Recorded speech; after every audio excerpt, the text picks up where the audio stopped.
आज जो है हम क्लास 12th के 5वें चैप्टर चुंबकत्व और चुंबकीय पदार्थ के जितने भी इम्पोर्टेंट ऑब्जेक्टिव क्वेश्चंस हैं जो एग्जाम में पूछे गए हुए हैं या पूछे जाने की संभावनाएं हैं, उन सब को लेकर के आए हैं। इस पर आज जो है पूरे अच्छे ढंग से जो है डिस्कस करेंगे। हर एक ऑप्शंस का जो है यहाँ पर एक्सप्लेनेशन दिया जाएगा, इसलिए आपको जो है ध्यान से देखना है। ठीक है, तो देखिए फर्स्ट क्वेश्चन कहता है चुंबकीय फ्लक्स का एसआई मात्रक क्या होता है। चुंबकीय फ्लक्स आपको समझना होगा कि चुंबकीय फ्लक्स होता क्या है।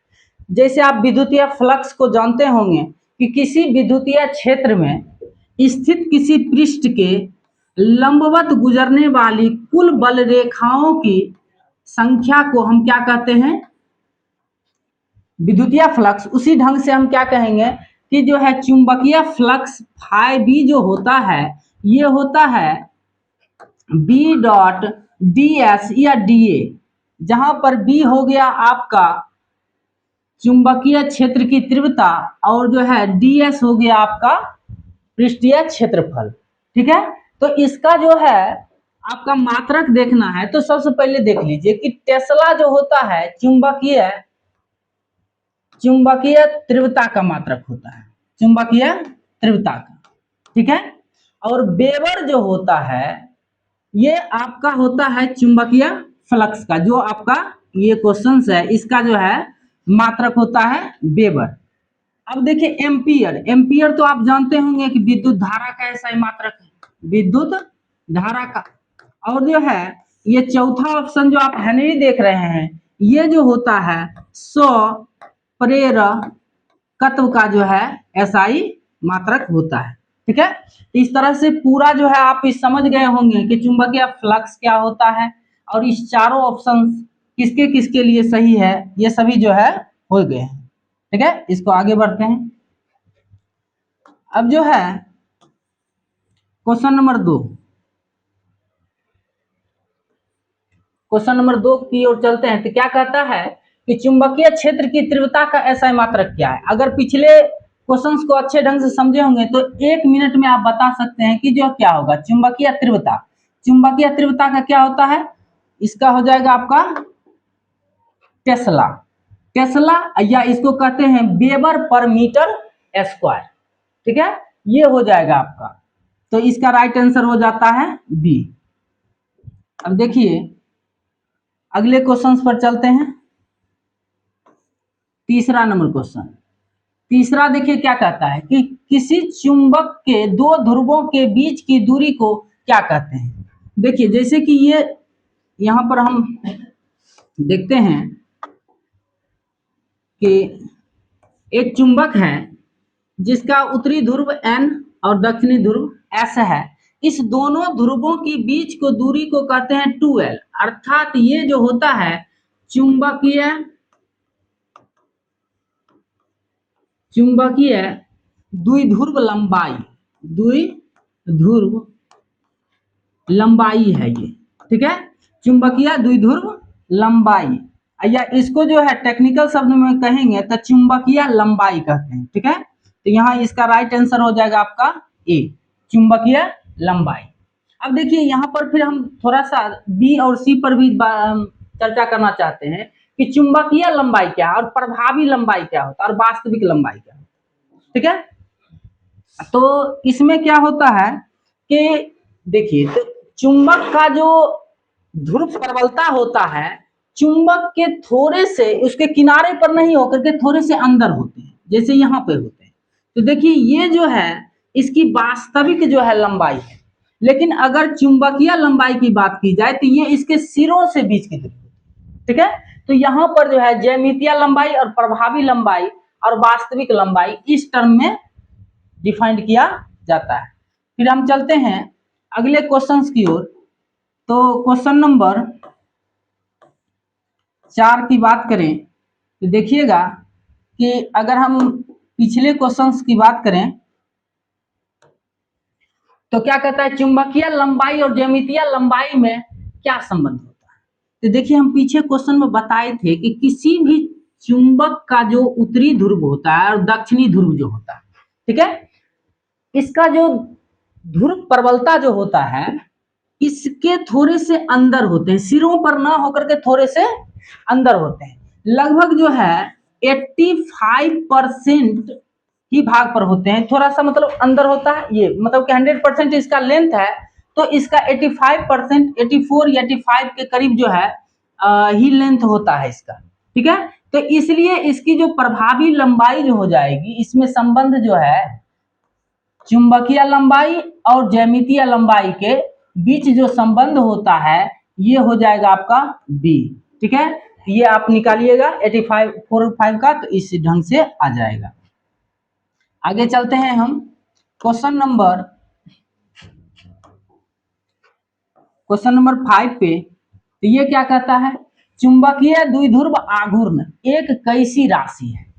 चुंबकीय द्विध्रुव आघूर्ण, अब देखिए चुंबकीय द्विध्रुव आघूर्ण होता क्या, देखिएगा पहले ये समझिए कि हर एक टॉपिक जो है आपका क्लियर होना चाहिए, थ्योरी का पार्ट, तब जाकर के आप इसको समझ पाइएगा। ऐसे भी तो हम आप सबको जो है बता चुके हैं कि चुंबकीय द्विध्रुव आघूर्ण क्या होता है, तो पहले हम इसमें जो है थोड़ा सा एक्सप्लेन करने का प्रयास करते हैं कि देखिए ये एक चुंबक है जिसका एन ध्रुव और ये क्या है, एस ध्रुव है। चुंबकीय द्विध्रुव आघूर्ण तो हम बताए थे फॉर्मूला में कि m इक्वल टू होता है स्मॉल m इंटू 2l, ठीक है। तो यहां पर क्या होता है, ये है चुंबकीय द्विध्रुव आघूर्ण और ये होता है ध्रुव प्रबलता, क्या होता है, ध्रुव प्रबलता होता है ये, ठीक है। और ये है चुंबकीय लंबाई, चुंबकीय लंबाई है ये। तो आपको हम बताए थे कि जो है चुंबकीय द्विध्रुव आघूर्ण जो होता है चुंबक के ध्रुव प्रबलता और चुंबकीय लंबाई के गुणनफल को हम क्या कहते हैं, चुंबकीय द्विध्रुव आघूर्ण, ठीक है। तो इस तरह से जो है इसका तो जो है राइट आंसर जो है इसमें पूछा क्या है कि हमको सदिश और अदिश, तो देखिए हम यहाँ पर क्या लगाए हैं, एरो, मतलब क्या है, ये सदिश राशि है, तो इसका जो है राइट आंसर हो जाएगा बी, ये सदिश राशि है, ठीक है। तो इस तरह से ये पूरा आपका क्लियर होता है। अब देखिए क्वेश्चन नंबर 6 कहता है चुंबकीय द्विध्रुव आघूर्ण की दिशा होती है, चुंबकीय द्विध्रुव आघूर्ण की दिशा। अब देखिए यहां पर समझिएगा थोड़ा सा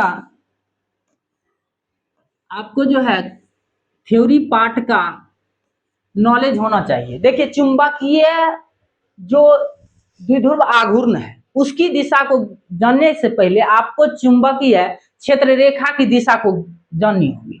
तो देखिए जब भी होता है कि चुंबक से चुंबकीय क्षेत्र रेखा उत्तर से दक्षिण की ओर हमेशा जो है गति करती है, ऐसे चलती है, ठीक है, ऐसे चलती है। परंतु जो है चुंबकीय द्विध्रुव आघूर्ण की जो दिशा होती है वो होती है दक्षिण से उत्तर की ओर, किधर की ओर, दक्षिण से उत्तर की ओर। तो इसका राइट आंसर हो जाएगा दक्षिणी ध्रुव से उत्तरी ध्रुव की ओर, ठीक है। आगे देखिए इसका जो है 7 नंबर क्वेश्चन, थोड़ा सा हम फास्ट चलेंगे अब। तो यहाँ देखिएगा चुंबकीय द्विध्रुव आघूर्ण का एसआई मात्रक क्या होता है, चुंबकीय द्विध्रुव आघूर्ण का। तो अभी हम फॉर्मूला भी बताए हैं, देखिए अगर एक बार अच्छे से देख लीजिएगा तो आपको आगे वाला क्वेश्चन जो है खुद ब खुद बन जाएगा।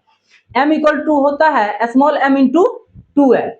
अब देखिए यहाँ पर आपको यहीं पर हम बता देंगे, आगे क्वेश्चन आएगा और भी क्लियर हो जाएगा। चुंबकीय जो ध्रुव प्रबलता होती है इसका मात्रक होता है एम्पियर मीटर, ठीक है, और लंबाई का मात्रक मीटर। तो इसको अगर हम मल्टीप्लाई कर दे तो क्या आ जाएगा, एम्पियर मीटर स्क्वायर, क्या आ जाएगा, एम्पियर मीटर स्क्वायर। इसका राइट आंसर हो जाता है बी, ठीक है। तो इस तरह से आप इसको देख सकते हैं और ये सब जो है एम्पियर मीटर ध्रुव प्रबलता हो जाएगा, लेकिन ये दोनों का कोई तात्पर्य बनता ही नहीं है, ये दोनों ऐसे ही दे दिया गया है फंसाने के लिए। अब देखिए क्वेश्चन नंबर 8 नंबर में क्या कहता है, ध्रुव प्रबलता का एसआई मात्रक। अगर आप पीछे देखे हैं तो एक बार में मार सकते हैं कि इसका हो जाएगा एम्पियर मीटर। ठीक है, फिर हम चलते हैं क्वेश्चन नंबर 9 की तरफ। क्या कहता है क्वेश्चन नंबर 9, जब किसी चुंबक को उसकी लंबाई के अनुदिश 2 बराबर भागों में काटा जाता है तो उसका नया ध्रुव प्रबलता क्या होगा। अब देखिए बात यहां इतना ही है कि किसी भी चुंबक को, अगर मान लीजिए इतना बड़ा चुंबक है, इसका एस और एन और एस है, इसको हम अगर 2 पार्ट में बांट दें, कितना भी पार्ट में भी बांट दें हम, इसकी जो ध्रुव प्रबलता जो होती है वो बदलने वाली नहीं होती है। इसको और इसके ध्रुव को भी अलग किया नहीं जा सकता है, एन को और एस को कभी अलग नहीं किया जा सकता है, चाहे कितना भी टुकड़ा क्यों ना किया जा सके। तो इसलिए इसका जो है आंसर हो जाएगा अपरिवर्तित, काहे कि इसकी ध्रुव प्रबलता जो है बदलती नहीं है। अब क्वेश्चन नंबर 10 की ओर देखिए, कहता है यदि एक दंड चुंबक को लंबाई के लंबवत 2 बराबर भागों में काट दिया जाए तो चुंबकीय आघूर्ण पर क्या प्रभाव पड़ेगा। चुंबकीय आघूर्ण, अब देखिए तो हम बताए हैं, क्वेश्चन को थोड़ा देखिएगा, m इक्वल टू होता है small m into 12, small m into 12। अब मान लीजिए ये रियल है, ठीक है, रियल है। अब जो है इसके क्या कर रहा है कि लंबाई के लंबवत 2 बराबर भागों में बांट दिया जाए, मतलब कि मान लीजिए एक इतना लंबाई का, पहले l लंबाई का ये जो है 2l लंबाई का था पूरा, अब इसको हम क्या किए हैं, l लंबाई का बना दिया, आधा कर दिए इसका, तो अब इसका ध्रुव प्रबलता क्या हो जाएगा। तो देखिए m इक्वल टू, काहे कि हम अभी पिछले क्वेश्चन में बताए कि ध्रुव प्रबलता बदलती नहीं है, जैसा का तैसा रहता है, लेकिन इसकी लंबाई को हम क्या कर दिए हैं, इसके लंबाई को आधा कर दिए हैं, तो मतलब जितना होना चाहिए 2l, इसका आधा कर दिए तो मतलब l हो गया। तो इससे कितना गुना कम हो गया है, इससे जो है ये कितना गुना कम हो गया है, तो 2 गुना क्या हो गया है, ये कम हो गया। अगर इसको डिवाइड कर दें हम तो क्या आ जाएगा कि अगर जो है रियल ले लेते हैं, ये जो है ये रियल वाला है, और ये जो है हम थोड़ा पेन का जो है ये कर लेते हैं, ठीक है। तो ये जो है अपना रियल है, और जो है जो फाइनल हम देख रहे हैं ये, तो देखिए रियल बटा फाइनल अगर हम निकालेंगे तो क्या हो जाएगा, ये दोनों काटेंगे तो ये कट जाएगा, एल कट जाएगा, तो यहाँ हो जाएगा 2, क्या बच जाएगा 2। तो देखिए इसका जो फाइनल हो जाएगा एफ इक्वल टू हो जाएगा mr/2, मतलब कितना हो गया, आधा हो जाता है, कितना हो जाता है, आधा। इसलिए जो है इसका राइट आंसर हो जाएगा आपका बी, ठीक है। अब हम चलते हैं क्वेश्चन नंबर 11 की।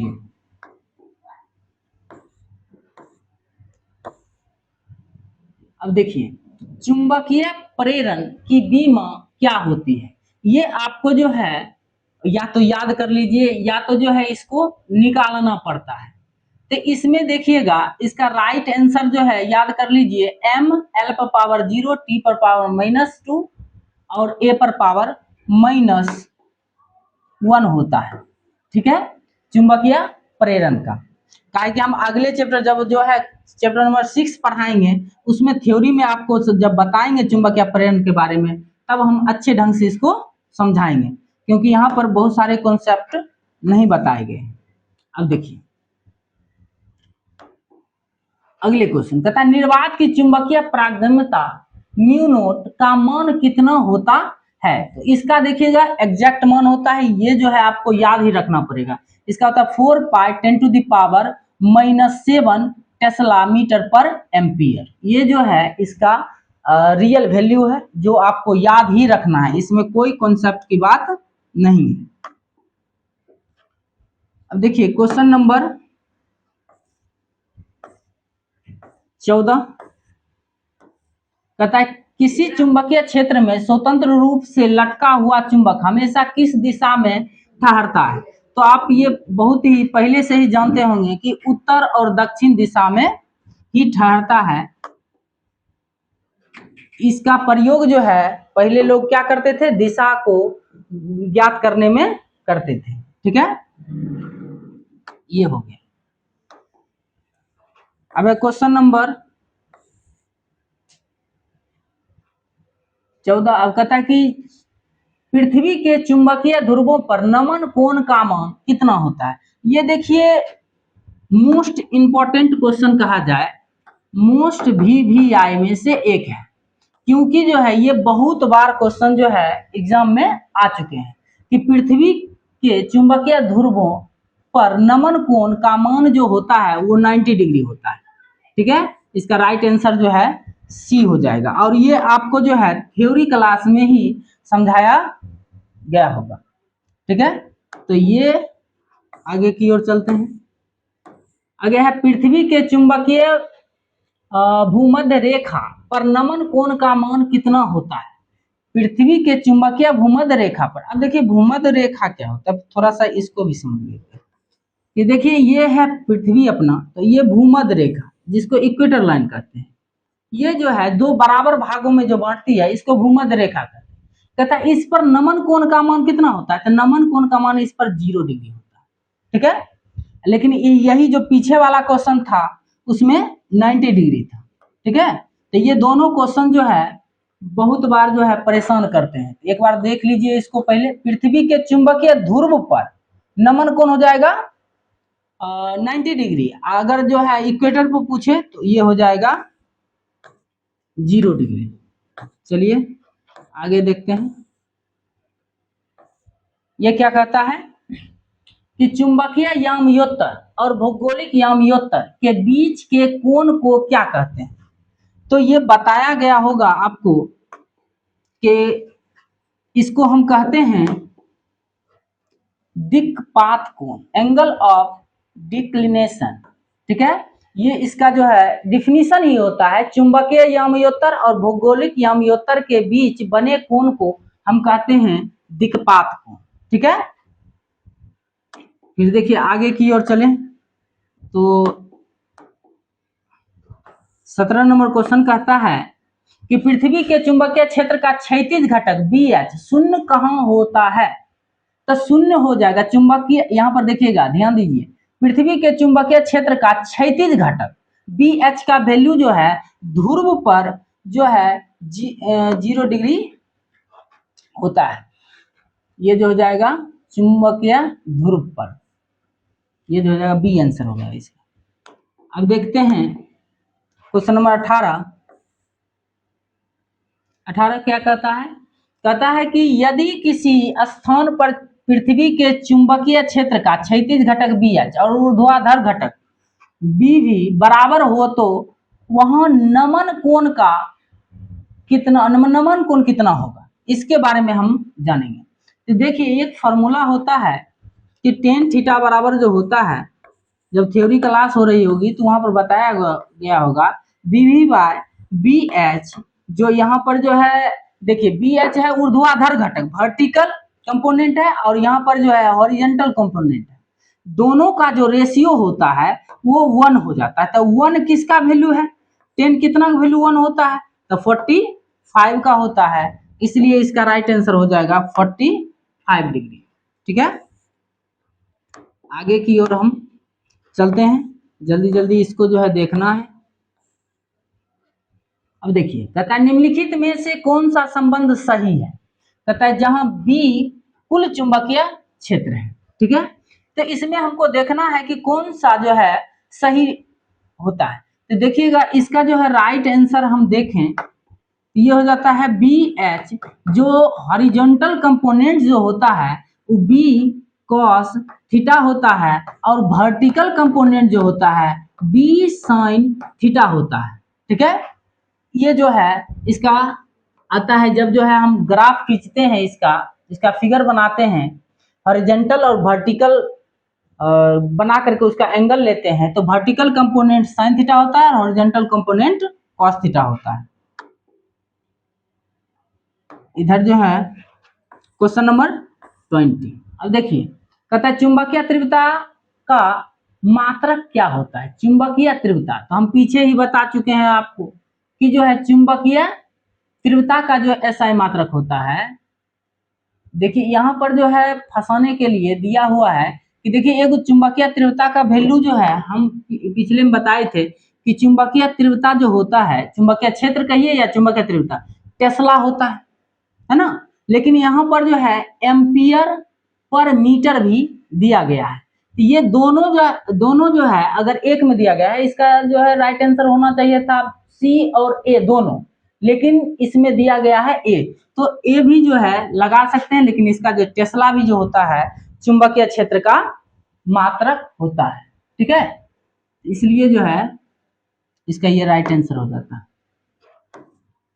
अब देखिए आगे क्वेश्चन अगर हम देखें तो क्या है, चुंबकन की तीव्रता, इंटेंसिटी ऑफ मैग्नेटिज्म का मात्रक क्या होता है।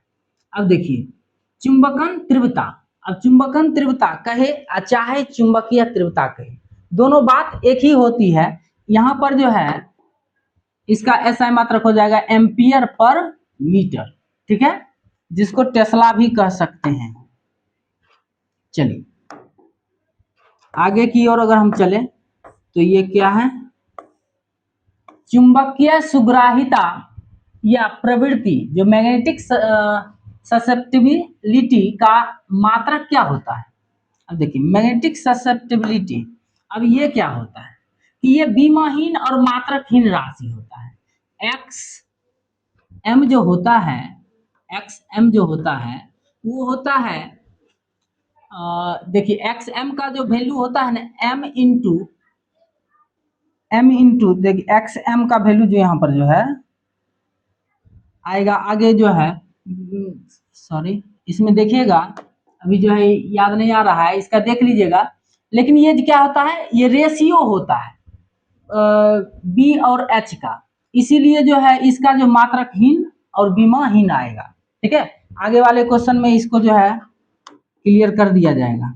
देखिए आगे है आपेक्षिक प्रागम्यता और चुंबकीय सुग्राहिता में क्या संबंध होता है।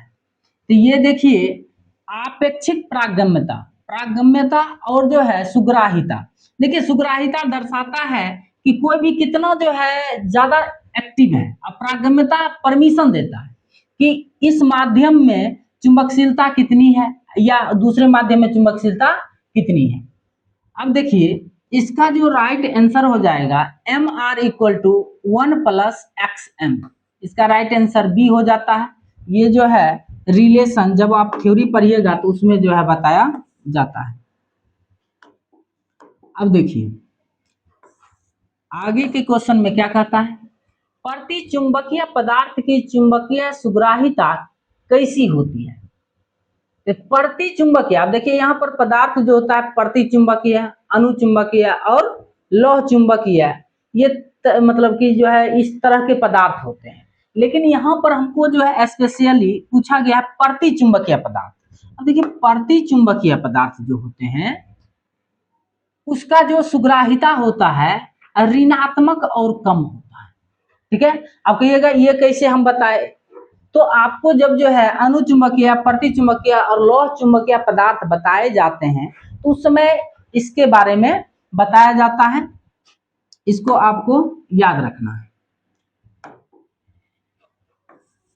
अब देखिए आगे की ओर कहता है निम्नलिखित में कौन सा पदार्थ प्रतिचुंबकीय है। प्रतिचुंबकीय पदार्थ, अब देखिए एक होता है लौह चुंबकीय पदार्थ, वैसे पदार्थ जो चुंबकीय क्षेत्र में प्रबलता से आकर्षित होते हैं उसको कहते हैं लौह चुंबकीय पदार्थ। और प्रति चुंबकीय पदार्थ जो होता है यहाँ देखिए डायमैग्नेटिज्म। प्रति चुंबकीय मतलब कि चुंबकीय क्षेत्र से क्या होना चाहिए, ये मतलब धीरे धीरे जो है उसकी ओर जो है आकर्षित होना चाहिए, तो ये हो जाता है बिस्मत और तांबा, ये जो है प्रति चुंबकीय पदार्थ है, ठीक है। तो ये आपका राइट आंसर हो जाता है। आगे हम देखें तो है अनुचुंबकीय पदार्थों की चुंबकीय सुग्राहिता का मान क्या होता है। तो इस तरह के क्वेश्चन बहुत सारे पूछे जाते हैं, इसलिए आपको जो है ध्यान रखना है।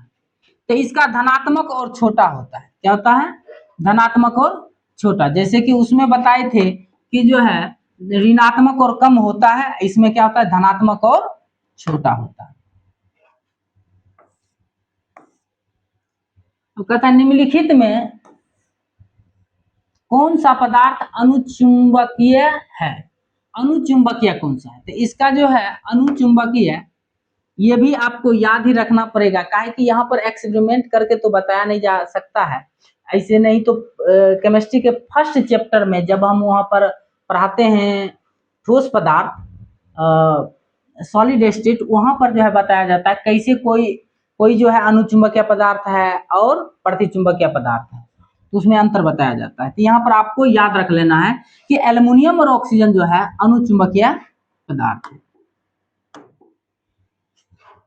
अब देखिए आगे की ओर 28 नंबर क्वेश्चन पर आ चुके हैं हम। अब देखिए यह कहता है लौह चुंबकीय पदार्थ की पारगम्यता का मान कितना होता है, तो इसका होता है म्यू आर का मान जो होता है 1 से बहुत अधिक होता है। ये जो है ऑप्शन हो जाएगा सी। ये सभी देखिए तीनों तरह का क्वेश्चन आ गया, प्रतिचुंबकीय पदार्थ, अनुचुंबकीय पदार्थ और लौह चुंबकीय पदार्थ। तीनों तरह के पदार्थ में आप देख लिए कि चुंबकीय पारगम्यता का वैल्यू कितना कितना होता है, तो ये आपको जो है ऐसे करके याद रखना है। 30 नंबर क्वेश्चन में जाएं तो क्या कहता है निम्नलिखित में कौन लौह चुंबकीय पदार्थ का उदाहरण है। तो आप पहले देख रहे हैं लोहा कोबाल्ट निकेल, ये जो है इसका राइट आंसर हो जाता है लोहा कोबाल्ट निकेल।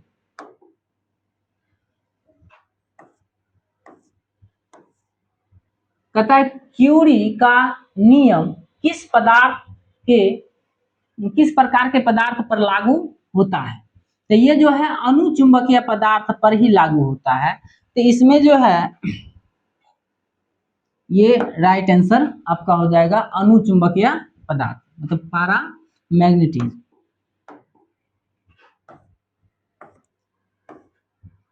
आगे है क्यूरी नियम के अनुसार अनुचुंबकीय पदार्थ की सुग्राहिता एक्सएम परम ताप T के साथ कैसा संबंध रखती है। तो देखिए ये जो है व्युत्क्रमानुपाती रखती है कि जो है एक्सएम जो होता है वो टेम्परेचर के साथ बदलती रहती है। अब देखिए ये कैसे होता है, ऐसे हम जानते होंगे कि जो है कि जब किसी चुंबक को गर्म किया जाता है उसकी सुग्राहिता घटने लगती है। आप चुंबक की चुंबकशीलता को कम करना चाहते हैं तो क्या कीजिए, उसको गर्म कर दीजिए या उसको पीटिए, तो उसकी सुग्राहिता क्या हो जाएगी, कम हो जाएगी। तो ये होता है इसका राइट आंसर। 32 नंबर क्वेश्चन कहता है वह ताप जिसके ऊपर किसी लौह चुंबकीय पदार्थ अनुचुंबकीय पदार्थ में बदल जाती है क्या कहलाती है। उसको देखिए कहेंगे क्यूरी ताप। तो ये जो है इसका राइट आंसर हो जाएगा बी। क्या बोले थे कि वह ताप जिस ताप पर कोई लौह चुंबकीय पदार्थ अनुचुंबकीय पदार्थ बन जाता है उसको कहते हैं हम क्यूरी ताप। ठीक है, तो इसका राइट आंसर ये हो गया। अब जो है क्वेश्चन नंबर हम 33 देखें तो क्या कहता है लोहे के लिए क्यूरी ताप का मान कितना होता है। तो ये एग्जैक्ट वैल्यू होता है, इसको आपको याद ही रखना होगा, इसमें कोई प्रॉब्लम नहीं होनी चाहिए। 770 डिग्री जो है या 1043 केल्विन आपको याद रखना है। ठीक है, आगे की ओर अगर हम बढ़े तो क्वेश्चन नंबर 34 कहता है चुंबकीय शैथिल्य लूप किस प्रकार के पदार्थ में देखा जाता है। चुंबकीय शैथिल्य, अब देखिए चुंबकीय शैथिल्य तो पहले होता क्या है इसके बारे में हम जो है देखेंगे। सो हिस्टेरेसिस जो देखिएगा, हिस्टेरेसिस जैसे कि क्षय को कहा जाता है शैथिल्य, एक तरह से कह सकते हैं हिस्टेरेसिस। जैसे कि हम लोहे को जब गर्म करते हैं तो उसकी चुंबकशीलता लगातार क्या होती रहती है, घटते रहती है, तो वहां पर कहते हैं हिस्टेरेसिस लॉसेज हो जाता है वहां पर। तो इसको इसमें जो है मैक्सिमम देखा जाता है किसमें, तो लौह चुंबकीय पदार्थ में, लौह चुंबकीय में जो है ये ज्यादा देखी जाती है। क्वेश्चन नंबर 35, अब जो है मात्र इसमें 15 क्वेश्चन और रह गए हैं। धैर्य से रहिए ताकि आप एग्जाम में अच्छे ढंग से मार्क्स गेन कर सकें। देखिए कहता है बाहरी चुंबकीय क्षेत्र हटा देने पर भी चुंबकीय पदार्थ में बचे हुए चुंबकत्व को क्या कहते हैं? बाहरी चुंबकीय क्षेत्र हटा देने पर भी अगर किसी पदार्थ में चुंबकत्व उपस्थित है तो उसको हम क्या कहेंगे कि उसमें जो है धारणशीलता है, कि जब किसी भी पदार्थ के द्वारा जब क्या किया जाता है कि चुंबकीय क्षेत्र में रखा जाता है वो चुंबकित्व हो गया। अगर उसको हम हटा भी लें और उसमें अगर चुंबकत्व है, इसका मतलब है कि उसमें धारणशीलता का गुण है। तो ये इसका जो है राइट आंसर हो जाएगा बी। ठीक है, बी जो है इसका राइट आंसर हो जाएगा। अब देखिए क्वेश्चन नंबर हम चलते हैं 36 में। कहता अवशिष्ट चुंबकत्व को समाप्त करने के लिए लगाया गया विपरीत चुंबकीय क्षेत्र क्या कहलाता है? विपरीत चुंबकीय क्षेत्र क्या कहलाता है? तो ये जो है निग्राहिता कहलाती है। कोरेसिविटी को जो है ये जो है चुंबकत्व को समाप्त करने के लिए लगाया जाता है। ठीक है, तो ये आपका जो है राइट आंसर हो जाता है। आगे देखिए क्वेश्चन नंबर 37 कहता अस्थाई चुंबक बनाने के लिए सबसे उपयुक्त पदार्थ कौन सा है? नर्म लोहा। कौन सा हो जाएगा इसका राइट आंसर? नर्म लोहा का जो है अस्थाई चुंबक, सॉरी इसमें जो है राइट आंसर जो है आपका हो जाएगा इस्पात। इससे भी अच्छा जो होता है इस्पात होता है। तो ये जो है इसका राइट आंसर हो जाएगा। अगर ये नहीं रहता तो इसमें क्या डालना था? नर्म लोहा। देखिए विद्युत चुंबक के क्रोड को बनाने के लिए सबसे अच्छा पदार्थ क्या होता है? नर्म लोहा। विद्युत चुंबक के जो है क्रोड को बनाने के लिए नर्म लोहा का जो है प्रयोग किया जाता है। ये जो है इसका राइट आंसर हो जाता है। अब देखते हैं चुंबकत्व का परमाणु मॉडल के अनुसार चुंबकत्व का मुख्य कारण क्या है? तो मुख्य कारण है कि देखिए उसमें जो इलेक्ट्रॉन होती है वो कक्षाओं में क्या करती रहती है? चक्कर लगाते रहती है, लगातार जो है चक्कर लगाते रहती है, इसलिए उसमें जो है चुंबकत्व के गुण पाए जाते हैं। ठीक है, तो आप भी जो है इस क्वेश्चंस को अच्छे ढंग से समझ लीजिए ताकि एक रत्ती भी कहीं पर भी कंफ्यूजन ना रह जाए। अब कहता है चुंबकत्व के लिए गॉस का नियम क्या दर्शाता है? तो देखिए ये जो गॉस का नियम है, जब आप थ्योरी पढ़ रहे होंगे कि इसमें जो चुंबकीय फ्लक्स जो होता है ना शून्य होता है, कि किसी भी बंद घिरे सतह से होकर गुजरने वाली कुल चुंबकीय फ्लक्स जो होता है शून्य होता है, मतलब B dot D A equal to 0 होता है। क्या होता है? B dot D A equal to 0। लेकिन यही विद्युतीय क्षेत्र में क्या होता है कि वहां पर जो निकालते हैं E dot D S equal to Q by epsilon naught होता है। ठीक है, यहाँ थोड़ा सा जो है उससे डिफरेंट होता है। 41 नंबर क्वेश्चन कहता है कि चुंबकीय द्विध्रुव के कारण अक्षीय स्थिति पर चुंबकीय क्षेत्र की तीव्रता का मान कितना होता है? तो देखिए कि जब भी ऐसा क्वेश्चन यहाँ पर अक्षीय स्थिति में सबसे ज्यादा चुंबकीय तीव्रता होती है। ठीक है, और निरक्षीय में उससे आधा होती है। तो यहाँ देखिए ये होता है उसका राइट आंसर कि अक्षीय में ये होता है, निरक्षीय में यहाँ पर 2 हटा देंगे तो क्या हो जाएगा? वो निरक्षीय हो जाएगा। ठीक है, यहाँ पर जो है राइट आंसर ये बी हो गया। आगे देखते हैं तीसरा, चुंबकीय द्विध्रुव के कारण निरक्षीय स्थिति में चुंबकीय तीव्रता का मान कितना होता है? तो आप देखिए यहाँ पर जस्ट क्या बोले थे, 2 से डिवाइड कर दीजिए तो ये हो जाएगा आपका mu naught by 4 pi M by R Q जो है इसका राइट आंसर हो जाएगा। क्वेश्चन नंबर 43 देखें तो क्या कहता है? एक समान चुंबकीय क्षेत्र में m आघूर्ण वाले चुंबक पर लगने वाले बल आघूर्ण का मान क्या होता है? तो टाउ बराबर होता है m क्रॉस b। ये भी जो है जब आप चुंबकीय क्षेत्र में एक समान चुंबकीय क्षेत्र में चुंबकीय द्विध्रुव को जब घुमाते हैं तब उस पर जो है बलाघूर्ण जो लगता है वो क्या होता है, M क्रॉस B। ठीक है, इसका राइट आंसर जो है B हो जाता है। 44 नंबर क्वेश्चन देखिए, कहता है चुंबकीय क्षेत्र में द्विध्रुव को थीटा कोण पर घुमाने में किया गया कार्य W कितना होता है। यहां पर समझिए, तो W बराबर होता है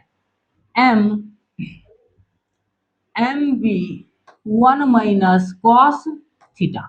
ठीक है, MB कॉस में 1 माइनस कॉस थीटा के टर्म में आता है। तो यहाँ जो है ये इसका जो है हो जाएगा right answer question option number B.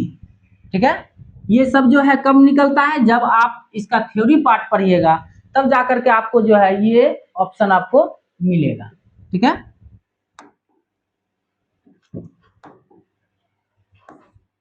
Question number 45 कहता है चुंबकीय क्षेत्र में द्विध्रुव की स्थिति ऊर्जा का सूत्र कितना होता है। तो ये होता है -mb, ये -mb। अब ये भी क्वेश्चंस का आंसर आप तब दे पाइएगा जब जो है इसका थ्योरी पार्ट जब प्रूफ करके बताया जाता है कि जब चुंबकीय क्षेत्र में चुंबकीय द्विध्रुव को गति कराई जाती है तो उस पर जो है ऊर्जा कितना होता है, कार्य कितना होता है। तो इसका जो है राइट आंसर आपका हो जाएगा ऑप्शन नंबर बी। ठीक है, 46 नंबर क्वेश्चन देखिए, कहता है डोमेन सिद्धांत निम्नलिखित में से किसकी व्याख्या करने के लिए उपयोग किया जाता है। तो चुंबकत्व को व्याख्या करने के लिए हम डोमेन शब्द का प्रयोग करते हैं कि जिसमें डोमेन, अब जो है इसमें आप देखिए डोमेन क्या होता है। तो डोमेन होता है जो चुंबक के छोटे छोटे से पार्ट्स, और उसके आधार पर हम जो हैं बताते हैं कि इसका जो है कितना होता है, चुंबकत्व कितना प्रबल होता है। तो इसका राइट आंसर हो जाएगा लौह चुंबकत्व। ठीक है,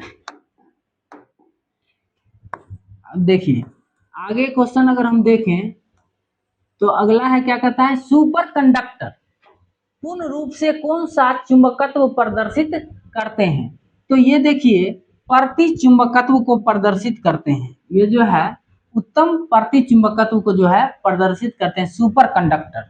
अभी देखिए जितना भी डिवाइस जो है वो सभी क्या चीज से बने हुए हैं, सुपर कंडक्टर से बने हुए हैं। ठीक है, इसको आपको याद रखना है। अभी जो है सुपर कंडक्टर का ही एरा चल रहा है जिसमें हर एक डिवाइस में इसी का प्रयोग किया जाता है। अगला है क्वेश्चन, कहता है चुंबकीय बल रेखा किस प्रकार का वक्र बनाती है। तो ये क्लोज वक्र बनाती है, क्या कि हम बताए थे कि चुंबक का जो चुंबकीय बल रेखा होती है ये जो उत्तरी ध्रुव से निकल करके दक्षिणी में क्या करता है, ऐसे जाता है। तो ये क्लोज लूप बनाता है। ठीक है, तो इसका आंसर हो जाएगा बंद सतत वक्र। ठीक है, इसका जो राइट आंसर हो जाएगा।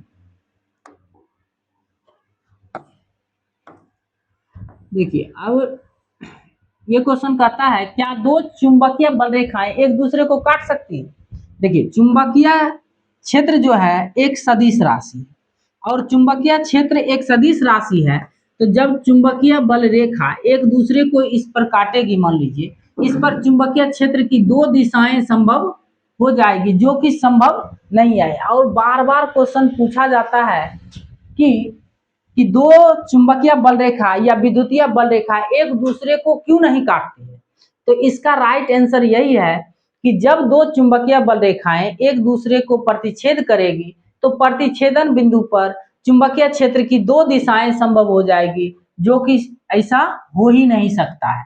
ठीक है, इसलिए ये दोनों कभी काटती नहीं है। इसका राइट आंसर हो गया सी। अब हम चलेंगे लास्ट क्वेश्चंस की ओर।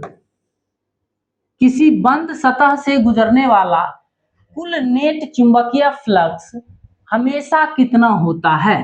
तो गॉस नामक वैज्ञानिक ने इस पर एक नियम दिए थे जिसको हम गॉस प्रमेय के नाम से जानते हैं कि किसी बंद वक्र से होकर गुजरने वाला कुल चुंबकीय फ्लक्स हमेशा शून्य होता है। कितना होता है, शून्य होता है। लेकिन लेकिन यहीं पर एक बात और हम कहना चाहेंगे कि यही गॉस प्रमेय जब विद्युतीय क्षेत्र के लिए लागू हो तो यहाँ पर जो है जो बी डॉट डी एस होता है, बी डॉट डी एस जो होता है वो होता है क्यू बाय एप्सिलॉन नोट। ठीक है, बहुत बार बच्चे जो है इसमें धोखा खा करके जो है वहां पर क्यू बाय एप्सिलॉन नोट मार देते हैं, जो गलत होता है। ठीक है, तो इस तरह से जो है ये 50 क्वेश्चंस जो इस चैप्टर के महत्वपूर्ण थे। और एक क्वेश्चन और भी है इसमें, थोड़ा इसको भी देख ही लेते हैं। ये क्या कहता है कि पृथ्वी का चुंबकीय अक्ष उसके भौगोलिक अक्ष से लगभग कितने कोण पर झुका होता है। तो देखिए ये जो है यूनिवर्सल ट्रूथ वाला क्वेश्चन है जो कि आपको याद ही रखना होगा। लगभग 11 डिग्री, कितना, लगभग 11 डिग्री पृथ्वी का चुंबकीय अक्ष जो है भौगोलिक अक्ष से 11 डिग्री का लगभग कोण बनाती है। ठीक है,